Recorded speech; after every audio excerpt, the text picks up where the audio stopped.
Welcome to Horace King Park Campground, a scenic riverside destination located along the Chattahoochee River near LaGrange, Georgia. This peaceful park offers easy access to the West Point Lake Reservoir and the surrounding rivers and creeks, making it a perfect spot for boating, fishing, and outdoor relaxation.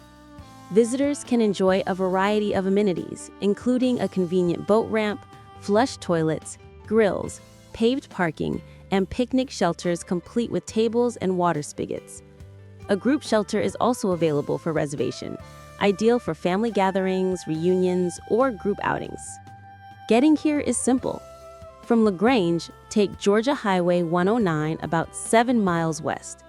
After crossing the Wade Malum Bridge over West Point Lake, look for signs to the park on your left.